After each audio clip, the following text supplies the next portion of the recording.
queens, all along, yeah, queens, all along, ooh, queens, all along, powerful queens, all along, queens.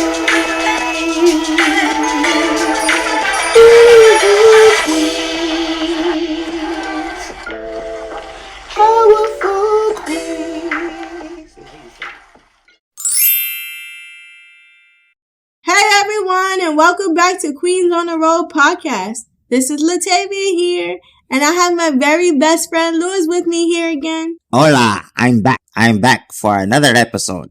Okay, so on today's episode, we're going to talk about adults and living with CP as an adult.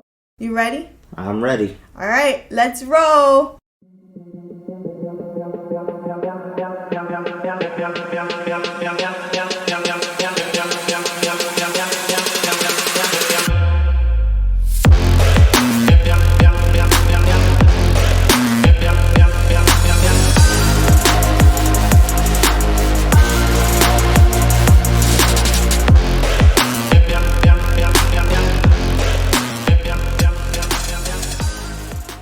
So what we're going to talk about first is conditions in adults with CP. Now keep in mind, and this is like one of my biggest pet peeves, they don't have any information out here, guys, what it's like living as an adult with CP. So the information that we did find is courtesy of the cerebralpalsy.org website, and they are a great resource as well. So some of the conditions you can see as an adult is premature aging, and that typically happens because we don't move around a lot, we don't get up a lot. It is not constant as it would be for an able-bodied person. So muscles get weaker, things get tighter, and so we tend to age faster just because we live a sedentary lifestyle, and that just means we sit down a lot. Now, let me be clear, when she says that we're aging, it doesn't mean that we're like 14, 15-year-olds with wrinkles on our face and white hair growing at a very young age. No, it definitely doesn't mean that, because a lot of people tell me that I don't look my age. So some conditions that you can see in some adults with CP is some walking difficulties or swallowing difficulties. And some of us just may have walking difficulties because as we get older, we tend to have a hard time moving around. It just takes longer and it's a lot harder. So you may see that. You can see swallowing difficulties maybe because our muscles in our mouth get tighter. And this could probably generally happen for people who have spastic quadriplegia, because quadriplegia affects the whole body. So it may happen in those people with CP. And it's just that the mouth gets tighter. I think I escaped that part because I work as a speech therapist. So I constantly have to keep talking. So that kind of keeps those muscles limber. So are you saying that talking more would help those mouth muscles loosen? Yeah, I'm saying that for some people, exercising and talking, because if we're exercising our muscles, that keeps us loose and limber. So yeah, talking for us who has quadriplegia actually does help because we're keeping those mouth muscles exercised. So you heard it, guys, with CP. If you feel tightness in your mouth, make sure you talk a lot. Don't ever let anyone say that you talk a lot because you're talking for your health. Definitely. I think that was a public service announcement, guys. It's a public service announcement. So you can also see entrapment, which they're most likely nerve entrapments, and that's when the nerve becomes compressed or entrapped between two other structures in the body. Usually the nerve is compressed between a ligament and a bone. So far, I haven't had to experience that, but that sounds very painful. It does indeed. I'm hoping that that part of CP doesn't affect me at any point. Another condition you can see in adults with CP, or for some, is post-impairment syndrome. And this often goes misdiagnosed because it corresponds to a lot of CP symptoms, so a lot of doctors missed it. So it's basically when you have weakness due to muscle abnormalities or bone deformities or overuse syndromes or arthritis, and it's increased pain, and you have fatigue or repetitive strain injuries. These repetitive strain injuries are like transfer, just do things over and over again. Yeah, and we tend to do things over and over because once we have a system for something like transferring or putting on our shirt, that's the way we stay putting on our shirt, or we stay transferring because it's just easier.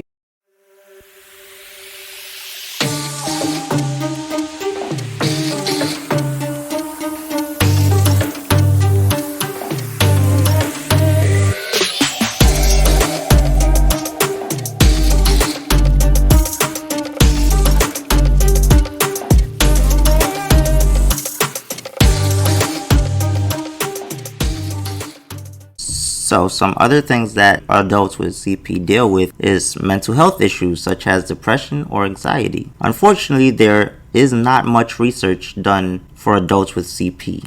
However, there are studies that show that CP affect the autonomic nervous system. Yep, and that's just basically how our body controls like body temperature, blood pressure, all those internal things. So recently, or I shouldn't say recently, because I've been struggling with a high heart rate since I was a baby. My heart rate can run in the 130s, 120, 140s. Wow, that's fast. Yeah, that definitely is fast. But you know what? The funny thing is I don't feel it at all. It just feels like a normal beat, which it is a normal beat. I don't skip beats. It's not irregular. It's just fast. So my doctor was concerned about it because he's like, you're getting older now. And if your heart keeps racing that fast, then you could have a heart attack and possibly expire. So he put me on high blood pressure medicine called carvedilol. And it also controls your high blood pressure, but controls your heart rate as well. Still, it's supposed to slow down my heart rate and make it okay. So I'm going to start taking that medicine. But I've always struggled with that from a baby. So what are other things you can do for a person that has a high heart rate such as yours? How can you make it lower? I think it varies. Like for me, if I exercise, interestingly, it will go down. So it will be a normal heart rate, a normal blood pressure. But as long as I stay sitting and I'm not active, then I'll have a slightly elevated blood pressure and a fast heart rate.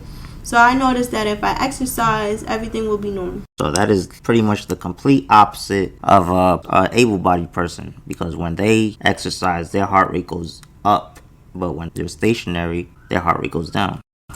Yeah, the complete opposite. And I really don't know why. I can only speculate that maybe it's because talking and moving around and doing little tasks are exerting for us. So any task that you do can raise your blood pressure. Anything can raise it. So I just think because I'm exerting more energy, that's probably why it stays elevated.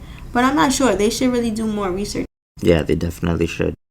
There is research that some babies born with CP can also struggle with a low heart rate and a low blood pressure as well. And CP might affect like body temperature as well, controlling your body temperature. That is interesting because I've noticed, especially since I was a teenager, that part of my left side of my body would be cold when the other half of my body is really hot. So I never knew why it would be that way, but I guess that would answer that.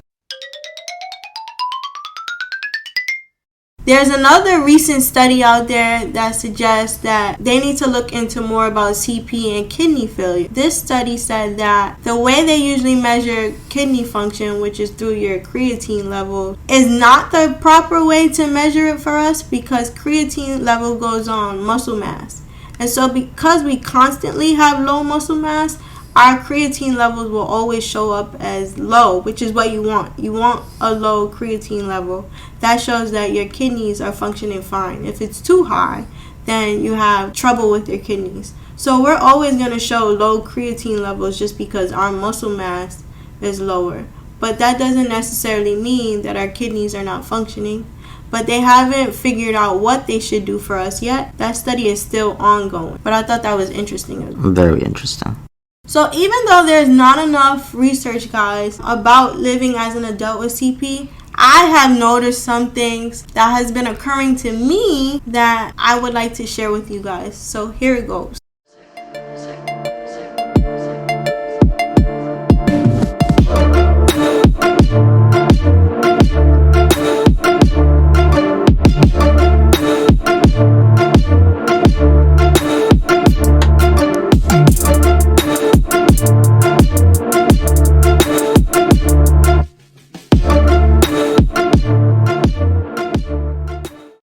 Story time. So my mom noticed that I have been snoring lately, and I shouldn't be because I had my adenoids and tonsils removed when I was a baby. So that's usually what causes your snoring if any of those structures are enlarged. But I had them removed, so there was no reason why I should be snoring. So my mom was like, I'm really concerned about it. I was like, it's not that big of a deal. It's a baby snore. I'm not going back to the doctor. She was like, I think you should go. So she scheduled an appointment for me to go to an ENT.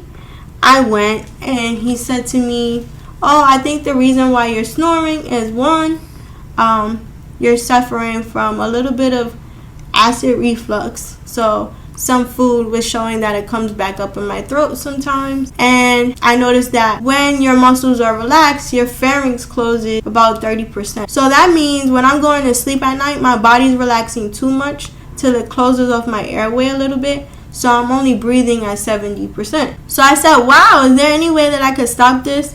He was like, no, sometimes it just happens in people with CP. So, and it can get progressively worse the older you get. So he just told me for now to sleep with my head elevated, don't eat anything after 4 o'clock, and to use Flonase to help with congestion as well. So that's pretty interesting. And I was like, what? I'm probably going all the way back from when I was a baby, because I saw an ENT when I was a baby, but all my issues back then were resolved. So my mom was like, oh, you don't need to see this doctor anymore. Keep in mind, y'all, that I had 18 different doctors, so I was kind of glad to start slowly getting rid of some, but I noticed now that I might need to go back to an ENT doctor just to get checkups. Another interesting thing that I found is that I have something that is called a helix valgus, which is like a bunion that people with CP get on their feet. And it doesn't actually look like an actual bunion, guys. It literally just looks like my big toe crooks over to the right side, so it looks like a Captain Hook toe. And it lays on top of all my other toes, which makes it difficult sometimes for me to walk because it pushes all the other toes down.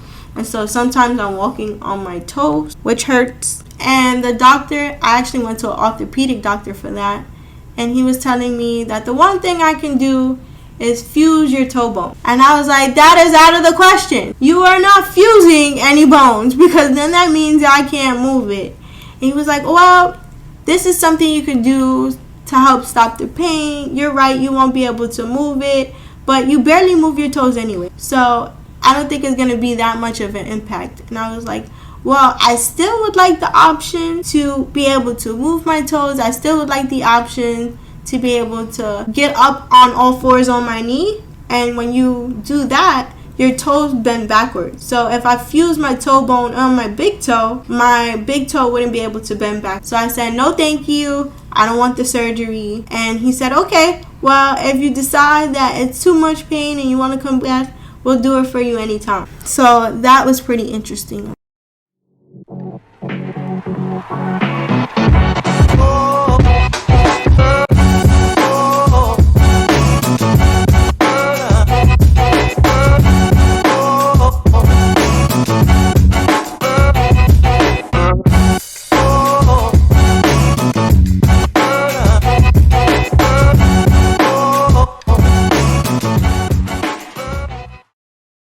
It's fun fact time. So here is your fun fact. We use 3 to 5 times more energy when we walk, so that is why we get fatigued. So pretty much anything that an able-bodied person does when they pretty much lose no energy, we use about 5 times more than that. We pretty much get tired easily.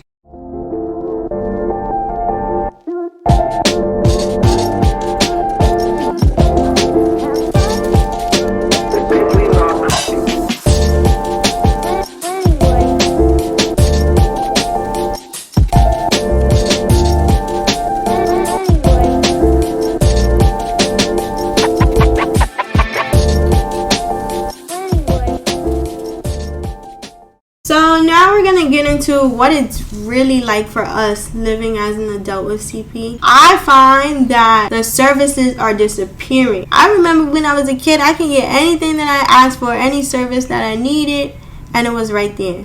Now as an adult, I have to search high and low to find anything. Even PT. I think it is ridiculous because we as adults, we're going to constantly need these services to help us live independently. And you can't find any of them at all. So I don't really agree with that because I don't know. I've seen so many like physical therapy areas. So I guess it depends on what kind of insurance you have. But I've seen physical therapy, occupational therapy. Have you gone to receive PT services? Like the places are there. What I'm saying is you can't get the services. So I actually have gone to get PT, but after a few sessions, I didn't really feel like it was helping me at all. So I just kind of stopped going. Yeah. Why did you feel like it wasn't really helping you? Because that's another point I want to lean in on. Because they were just doing stretches that I don't know. I didn't feel, because the reason I was going to these PT appointments was for me to like feel looser and get stretches and things of that nature. But after a few sessions, I didn't really see any results. I don't know if maybe I didn't really give them much of a chance, but I don't know. I just stopped going and I prefer just going to like a regular gym. See, you're more optimistic than I am because I tend to feel like when I do find places that offer PT, which is scarce again for me, like I say, they are not knowledgeable in how to treat us. So you can't find a therapist that really like specializes in CP or knows how to treat an adult with CP. Most of the physical therapists that I see out there today are mainly like if you had a stroke or you had knee replacement surgery, or they are like really rehabilitation medicine, but they don't specialize in any of the neurological conditions. Where are those type of physical therapists at? I need to know because I need one and I can't find one. I mean, maybe that's the reason I stopped going, because they didn't specialize in working with people with CP. Yeah, and that's like the biggest problem for me. Like, we still need these services. Where are the services? I had a hard time finding a physiatrist because mostly you can only find physiatrists that want to work with pediatrics, and I don't really know what the reason is why services for adults seem to be disappearing, but it's like I literally feel lost in the sauce. You can't find anything, and then they always tell us like, oh, you need to make sure you stay exercise, you stay limber, because that's what's going to help you maintain what you have now. No, CP is not a progressive disease, right? And that's what they always tell us. It's not a progressive disease, but it does get worse over time, right? And I actually asked my doctor this the other day, and I said to her, you guys say it's not a progressive disease, but as I age, I'm starting to notice things that I didn't have before. And she's like, we say it's non-progressive because the brain injury doesn't change, but because it has to deal with muscular and skeletal structures, things will happen and things will change. I said, okay, I get that. But then where are the services? Please point me in the direction of the services because they are absolutely gone. And like I said, when you do find them, the people don't have the knowledge. And I'm just sick of it because I need this to maintain what I have and even gain more function. I think that's probably why you don't see a lot, because a lot of people want to work with children because they feel like they absorb everything like a sponge and they can learn new skills and you can help them be more independent from that point. But adults, we can also learn new skills. Like I've learned a ton of new skills in my adult life. So I feel like that's not even a valid argument. And again, I'm just saying this from my perspective, but I just don't think that's a valid argument. Alright, so my disability community, let me know in the comments, where do you go for your PT or even your OT? Just let us know. Yeah, and do you find it difficult to find services? Because like Louis said, he doesn't find it difficult at all. But I definitely do. I definitely find it difficult. So let us know if you find it difficult, because if you do, then we need to start speaking up and speaking out a little bit more about what's going on. Actually, I wrote a poem that corresponds to like how I've been feeling lately. And it's actually called Don't Throw Me Away. So I'm going to read it.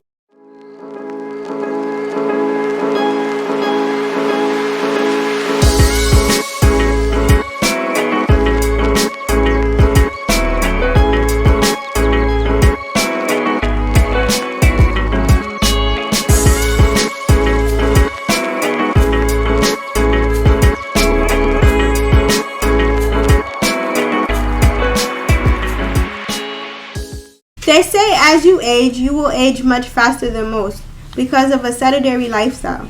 So they say stay ahead of it by keeping active. But then why are services inactive for adults?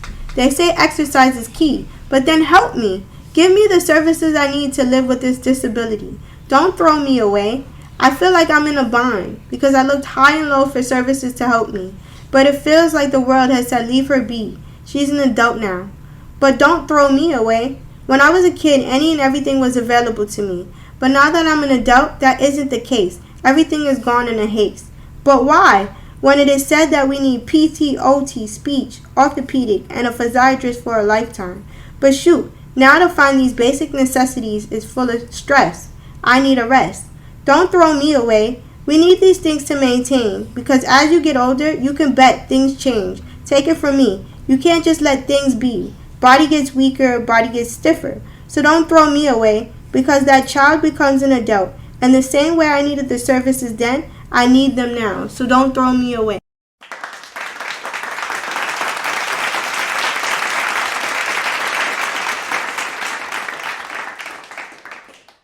That is amazing. I loved it. So yes, where are those services? We need them.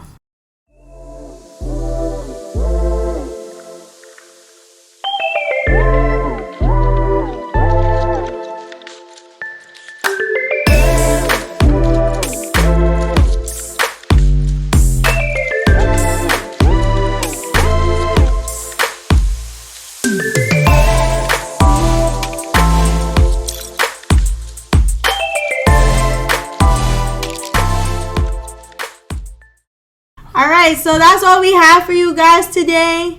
Thank you so much for listening. Thank you so much for sharing. You guys have been amazing. If you want to subscribe, hit the plus button in the left-hand corner to subscribe to our show. And we are rolling out. Subscribe, comment, and share. Smash that like button.